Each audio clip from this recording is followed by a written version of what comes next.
Hi children, ఈ వీడియోలో 10th క్లాస్లోని Telugu model paper 4 గురించి డిస్కస్ చేసుకుందాం.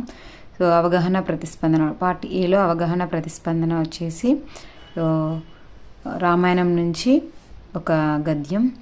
సో శ్రీరాముని శోకాన్ని పోగొట్టే ప్రయత్నాన్ని చేశాడు సుగ్రీవుడు. సీతాదేవిని కొని రావడంలో తన వంతు సహాయం చేస్తానన్నాడు.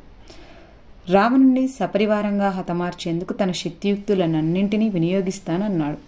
దుఃఖం అనర్థదాయకం కనుక ఎప్పుడూ దుఃఖించవద్దన్నాడు. ఎల్లప్పుడూ దుఃఖించే వారికి సుఖముండదు, తేజము క్షీణించును, ప్రాణాలు నిలవడమే కష్టంగా ఉంటుంది. కనుక దుఃఖ స్థితి నుండి బయటపడమని ధైర్యవచనాలు చెప్పాడు. అడిగిన ప్రశ్నలు: దుఃఖం వల్ల ఏం కలుగుతుంది? సుగ్రీవుడు రాముడితో అంటాడు, దుఃఖం అనర్థదాయకం కనుక ఎప్పుడూ దుఃఖించవద్దన్నాడు. ఎల్లప్పుడూ దుఃఖించే వారికి సుఖముండదు, తేజము క్షీణించును, ప్రాణాలు నిలవడమే కష్టంగా ఉంటుంది. కనుక దుఃఖస్థితి నుండి బయటపడమని ధైర్యవచనాలు చెప్పారు. ఇక్కడ పర్టికులర్గా దుఃఖం వల్ల ఏం కలుగుతుందని ఇచ్చారు కాబట్టి దుఃఖం వల్ల సుఖం ఉండదు, తేజం క్షీణించును, ప్రాణాలు నిలవడమే కష్టంగా ఉంటుంది. నెక్స్ట్, శ్రీరాముని శోకానికి కారణం ఏమిటి?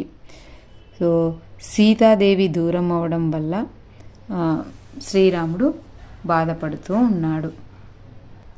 రావణాసురుడు సీతాదేవిని అపహరించాడు కాబట్టి సీతాదేవి ఎడబాటు తట్టుకోలేనటువంటి శ్రీరాముడు శోకించాడు.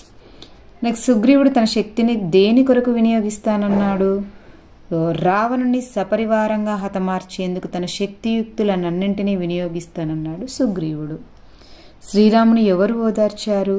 శ్రీరాముని సుగ్రీవుడు ఓదార్చాడు. పైగద్యం ఏ కాండంలోనిది? పైగద్యం కిష్కిందా కాండంలోనిది. నెక్స్ట్, కింది పద్యాల్లో ఏదైనా ఒక పద్యానికి ప్రతిపదార్థం రాయండి. సో రెండిట్లో ఏదైనా ఒక పద్యాలకు ప్రతి ఒక్క పదానికి అర్థం రాయాలి అన్నమాట. సో ఈ పద్యం వచ్చేసి భిక్ష పాఠంలోనిది, ఇది వచ్చేసి శతకమధురిమ పాఠంలో ఉన్నది. సో అనవుడు నల్ల నవ్వి కమలానన ఇట్లను. సో వేదవ్యాసుడు అనగానే కమలము వంటి ముఖము కల స్త్రీ పార్వతీదేవి. సో మేలుగాక ఓ మునివర, నీవు శిష్యులను చెయ్యనరమంటే వెంటనే తీసుకుని రమ్ము. విశ్వనాథుని కృప పేర్మి, ఆ ఈశ్వరుడి దయ వల్ల సో ఎంతమంది అతిథులు వచ్చినా కానీ సో నేను వాళ్ళకి ఇష్టమైన ఆహారం పెడతాను అనేసి. నెక్స్ట్, గనుడవాడగు పద్యం. సో గొప్పవాడేటువంటి వ్యక్తి, సో దీనులకు సహాయం చేస్తానని, వాళ్ళ దైన్యస్థితిని పోగొడతానని, దేశజనుని యొక్క గొప్పతనాన్ని గౌరవాన్ని పెంచుతాననేసి చెప్పడం. ఇలా భావం అడగలేదు, బట్ ప్రతి ఒక్క పదానికి అర్థం రాయాలి. నెక్స్ట్ వన్, సో చాలా ఈజీ పారాగ్రాఫ్ క్వశ్చన్స్. వీటికి each one question 2 marks. So ఏంటి? శ్రీకృష్ణదేవరాయలు 16వ శతాబ్దం వాడు. ఈయన విజయనగర సామ్రాజ్యాన్ని పాలించిన వారిలో అగ్రగణ్యుడు. వీరి ఆస్థానంలో అష్టదిగ్గజాలనే పేరుతో 8 మంది కవి పండితులు ఉండేవారు. వీరిలో అల్లసాని పెద్దన మొదటివాడు. వీరు మణిచరిత్ర అను ప్రబంధాన్ని రచించారు. రాయలు స్వయంగా కవి.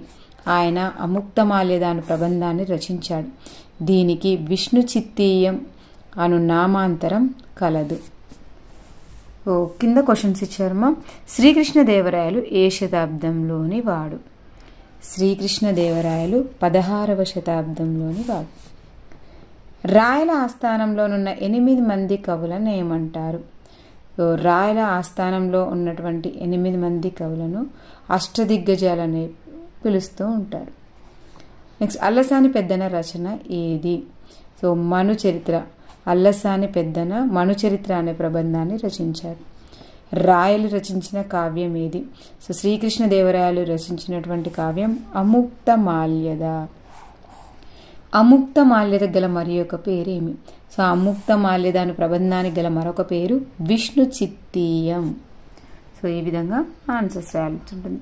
So paragraph easy, questions and ఇచ్చిన క్వశ్చన్స్ ఈజీ, ఎందుకంటే మొత్తం ఆన్సర్స్ అందులోనే ఉన్నాయి. సో నెక్స్ట్, వ్యక్తీకరణ సృజనాత్మకత. భిక్ష పాఠ్యభాగ కవి గురించి రాయండి. సో భిక్ష పాఠ్యభాగ కవి శ్రీనాథుడు. సో శ్రీనాథుడి గురించి రాయాలి. నెక్స్ట్ మనిషి మృగము ఒకటని అనుకుంటే వ్యర్థం అని సినారే అనడంలో ఉద్దేశం ఏమిటి?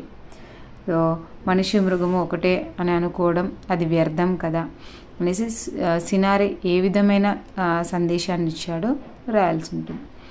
నెక్స్ట్ నాడు నేడును తెలంగాణ మోడలేదు శత్రువుల దొంగదాడికి అని కవి దాశరథి అనడంలో ఉద్దేశం ఏమై ఉండొచ్చు? సో నాడు నేడునంటే కాకతీయుల కాలం నాడు, చాళుక్యుల రాజుల కాలం నాడు, కాపయ్య కాలంలో ఆ సమయంలో కూడా ఎప్పుడూ కూడా తెలంగాణ ఓడిపోలేదు. రుద్రమదేవి ఇంకా సో ఎప్పుడూ కూడా తెలంగాణ ఓడలేదు. సో శత్రువుల దొంగ దెబ్బకు ఇంకా ముందుకు సాగుతూనే ఉండేది. అంటే ఒకప్పుడు ఓడిపోలేదు, ఇప్పుడు ఓడిపోలేదు అని చెప్పడం. తెలంగాణ పలుకుబడులు అంటే ఏమిటి? కొన్ని ఉదాహరణలు రాయండి. సో ఇక్కడ తెలంగాణ పలుకుబడులు అంటే మీకు తొందరగా గుర్తురాలంటే కొత్త బాట పాఠంలో రాయొచ్చు. నేను రాన్రా తమ్ముడు, తరాల నాటి బాట. సో ఇలా వాడే పదాలన్నింటినీ కూడా అందులో రాయొచ్చు. నెక్స్ట్ మనిషి గొప్ప స్థానానికి చేరుకోవడానికి జీవన భాష్యం పాఠం ద్వారా కవి సినారే సూచించిన అంశాలే. సో లాంగ్ క్వశ్చన్స్, జీవన భాష్యం సారాంశం, దాని ద్వారా మన జీవితంలో ఏ విధంగా అనుభవించుకోవచ్చు అనే దాని గురించి రాయాల్సి ఉంటుంది. నెక్స్ట్ వీర తెలంగాణ పాఠం ఆధారంగా తెలంగాణ వీరుల ఘనతను వర్ణించండి. సో సారాంశం ఆధారంగా తెలంగాణ వీరుల యొక్క గొప్పతనాన్ని గురించి చెప్పండి, రాయాల్సి ఉంటుంది. నెక్స్ట్ సంస్కర్తగా భాగ్యరెడ్డి వర్మ కృషిని పేర్కొనండి. సో ఆది హిందువుల కష్టాలను రూపుమాపడానికి ఆయన చేసినటువంటి కృషిని గురించి, ముఖ్యంగా దేవదాసి మురళి వేశ్య సంప్రదాయాలను తొలగించడము, వాళ్ళ యొక్క మూఢనమ్మకాలకు కారణం, సో వాళ్ళ ఉదాసీనత అజ్ఞానం అనేది తెలుసుకొని మొదటగా వాళ్ళకు చదువు నేర్పించాడు, తర్వాత తాగుడు మాన్పించాడు. సో మూఢనమ్మకాలను రూపుమాపడానికి ఆయన ప్రత్యక్షంగా కొన్ని కార్యక్రమాలను కూడా నిర్వహించాడు. సో ఉపన్యాసాలు 3348 ఉపన్యాసాలను ఇచ్చాడు. సో అంటరాని వర్గాల వారిని ఆది హిందువులుగా జనాభా లెక్కల్లో నమోదు చేశాడు. సో ఈ విధంగా ఆయన గురించి మొత్తం ఆయన ఏమేమి కృషి చేశాడో రాయాల్సింది. నెక్స్ట్ ప్రత్యేక తెలంగాణ రాష్ట్రం ఏర్పడిన అపురూప క్షణంలో ప్రజలు ఎలా స్పందించారో రాయండి. సో ఒక్కొక్కరు భావోద్వేగులయ్యారు. సో తెలంగాణ వచ్చిన సంతోషం ఒక ఎత్తైతే, సో ఆ తెలంగాణ కోసం చనిపోయిన వీరులను కూడా గుర్తు చేసుకొని సో వాళ్ళ కళ్ళన్నీ సో ఆర్ధంగా నిండిపోయాయి. అంటే ఒకవైపు బాధ, ఒకవైపు సంతోషం అన్నమాట. సో ఆ క్షణంలో సో ఏ విధంగా ఉన్నారు, ఎలాంటిది అనేది మొత్తం రాయాల్సి ఉంటుంది. నెక్స్ట్ రామాయణం ఎందుకు చదవాలి? సో అన్నదమ్ముల అనురాగం, తల్లిదండ్రులను గౌరవించడం, గురువులను గౌరవించడం, సో భార్యాభర్తల అనుబంధం, జీవుల మీద ప్రేమ, అంటే ఇతర జీవుల మీద చూపించేటటువంటి ప్రేమ, సో ఇవన్నిటినీ కూడా మనకు తెలియాలి అంటే రామాయణంని చదవాలి. సో రామాయణం అనేది నా భూతో నా భవిష్యత్తు, అంటే ఇంతకు ముందు లేదు ఇక ముందు రానటువంటిది అనమాట. సో రామాయణం గురించి చదవాలని అది మొత్తం స్టార్టింగ్ మీకు ఉపవాచకం మొదలయ్యేటప్పుడే రామాయణాన్ని ఎందుకు చదవాలి అని ఉంటుంది. So answer.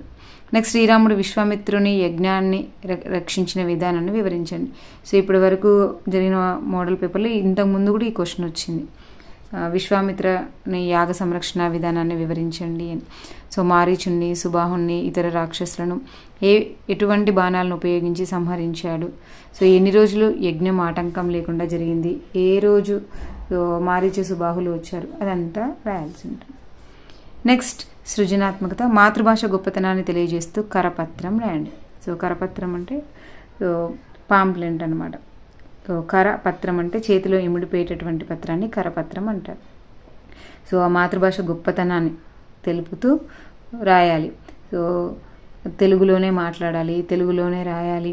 సో ప్రతి ఒక్కరూ ఒక్కొక్క ప్రాంతం వాళ్ళు వేరే ఇతర భాషల వాళ్ళు వాళ్ళ భాషలోనే మాట్లాడుకుంటుంటే మన తెలుగువారు మాత్రం ఎందుకు ఇతర భాషల్లో అన్ని భాషలు నేర్చుకోవడంలో తప్పు లేదు, కానీ మన మాతృభాషను తక్కువ చేయడం అనేది సరైన పద్ధతి కాదు అనేసి ఇలా కరపత్రం రూపంలో రాయాల్సి ఉంటుంది. నెక్స్ట్ బలిచక్రవర్తికి వామనుడికి మధ్య జరిగిన సంభాషణ ఆధారంగా ఓ కవితను రాయండి. సో కవిత అనగానే మీ టాలెంట్ బయటపడాలన్నమాట ఇక్కడ. సో కవిత గురించి ఆ లెసన్ మొత్తం మీకు తెలుసు కాబట్టి సో దానికి రిలేటెడ్గా విష్ణుమూర్తి, రావయ్య, నీ పాదాలను ఇటువయ్యో అంటే లాస్ట్లో ఇట్లా రైమింగ్స్ వచ్చే విధంగా చక్కగా వామనుడికి బలిచక్రవర్తికి జరిగినటువంటి కన్వర్జేషన్ గురించి కవిత రాయండి. Next part B. So first సందవాక్యాలలో వసదాగిన పిట్ట. సో వసదాగిన పిట్ట అంటే అది కంటిన్యూస్గా మాట్లాడుతూ ఉండడం అన్నమాట. సో ఆపకుండా మాట్లాడుతూనే ఉండడం. సో మా తమ్ముడు వసదాగిన పిట్టోలే మాట్లాడుతూనే ఉంటాడు. నెక్స్ట్ నడుం బిగించి, ప్రతి ఒక్కరూ నడుం బిగించి పని చేయాలి. ఇవి సంతవాక్యాలు. నెక్స్ట్ వచ్చేసి మల్టిపుల్ చాయిస్ క్వశ్చన్స్. హనుమ నిరతము రాముడినే సేవించాడు. సో నిరతము అనగా ఎల్లప్పుడూ. నెక్స్ట్ కింది వాటిలో ఏనుగు అనే అర్థాన్ని ఇచ్చే పదం ఏది? వేదండం. మనకు పద్యంలో కూడా వస్తుంది, వేదండమునికి బండన భీముండ అర్థజన పద్యంలో. నెక్స్ట్ బాట అనే మాటకు సమానార్థక పదాలు తోవ, దారి. నెక్స్ట్ ఇల్లు, గృహం అనే పదాలకు సమానార్థక పదం గుర్తించండి, సదనం. నెక్స్ట్ ఉపాధ్యాయుడు అప్పగించిన కార్యం పూర్తి చేశాను. ఆ కార్యం పూర్తి కాగానే నన్ను మెచ్చుకున్నారు. దీనిలోని ప్రకృతి వికృతి పదాలు కార్యం, కర్జం. సి. నెక్స్ట్ రాజసూయ యజ్ఞం ధర్మరాజు చేశాడు. గీత గీసిన పదానికి వికృతి పదం యజ్ఞం. జన్నం. తూర్పున మిత్రుడు ఉదయించగానే నేను నా మిత్రునితో కలిసి పొలానికి బయలుదేరాను. మిత్రుడు అనే పదానికి నానార్థాలు సూర్యుడు, స్నేహితుడు. నెక్స్ట్ పరాశర మహర్షి కుమారుడు వ్యుత్పత్తార్థం పారాశర్యుడు. వ్యాకరణ అంశాల్లో మొదటిది రుగాగమ సంధికి ఉదాహరణ ఉపాధ్యాయురాలు. త్రికములు అంటే ఆ, ఈ, ఏ. సో వీటిని త్రికాలు అంటారు. నెక్స్ట్ కొత్త బాట విగ్రహవాక్యం. కొత్తదైన బాట, ఇది విశేషణ పూర్వపద కర్మధారయ సమాసం. నెక్స్ట్ అత్యద్భుతంలో గల సంధి అతి ప్లస్ అద్భుతం. ఈ ఊరులకు అసవర్ణాచ్చులు పరమైనప్పుడు యా వారాలు ఆదేశంగా వస్తాయి. సో అతి ప్లస్ అద్భుతం, అతి ఈకి సో అసవర్ణములైన అచ్చులు వచ్చాయి కాబట్టి యనాదేశ సంధి. నెక్స్ట్ ద్వంద్వ సమాసానికి ఉదాహరణ సంస్కృతాంధ్రములు, సంస్కృత ఆంధ్రములు. సో చతుర్వేదాలు అన్న ద్విగు సమాసం, సప్తస్వరాలు అన్న ద్విగు సమాసం. నెక్స్ట్ వృత్యానుప్రాసాలంకారానికి ఉదాహరణ. సో వృత్యానుప్రాసాలంకారం అంటే ఒకే హల్లు ఒకటి కంటే ఎక్కువ సార్లు ఆవృతం అవ్వడాన్ని వృత్యానుప్రాసాలంకారం అంటారు. సో ఇందులో ఒకటే లెటర్ రిపీటెడ్గా వచ్చింది. బేరిక డాండ డడాండ డాండ నిరదంబుల జాండము నిండ అత్తవే దండము నెక్కింది. సో ఇది. నెక్స్ట్ హల్లుల జంట అర్ధభేదంతో వెంటనే రావడం. హల్లుల జంట అర్ధభేదంతో వెంటనే వచ్చేదాన్ని చేకానుప్రాసాలంకారం అంటారు. చేక అంటేనే జంట అని అర్థం. ఇక్కడ హల్లుల జంట అని వచ్చిందంటే చేకానుప్రాసాలంకారం. నెక్స్ట్ కింది వాటిలో ప్రాస నియమము లేనిది. సో మత్తేబంకు ప్రాస నియమం ఉంటుంది, ఉత్పలమాలకు ప్రాస నియమం ఉంటుంది, చంపకమాలకు ప్రాస నియమం ఉంటుంది. So ఉండనటువంటిది sesame. నెక్స్ట్ ఉత్పలమాల పద్యంలో వచ్చే గణాలు భరణ, బబరవ.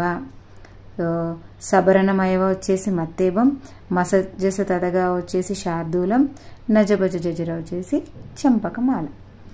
నెక్స్ట్ అద్దంకి గంగాధర కవిచ్చే తపతి సంవరణోపాఖ్యానం రచించబడింది. ఇది ఏ వాక్యం? చే, బడు అనే ధాతువులు వస్తే అది కర్మణి వాక్యం. సో క్లియర్మా? అదే అద్దంకి గంగాధర కవి తపతి సంవరణోపాఖ్యానం రాశారు అని అంటే అది కర్తరి వాక్యం. సో కవిచే రచింపబడింది అంటే అది కర్మణి వాక్యం. సో ఇది మా మోడల్ పేపర్ 4. సో క్వశ్చన్స్ కాకుండా అట్లీస్ట్ మీకు బిట్స్ అయినా యూజ్ అవుతాయని అనుకుంటున్నాను. సో ఈ వీడియో కనుక మీకు నచ్చినట్లయితే లైక్ చేయండి, షేర్ చేయండి. ఎవరైనా కొత్తగా ఈ వీడియో చూస్తున్నట్లయితే సబ్స్క్రైబ్ చేసుకోండి. Thank you.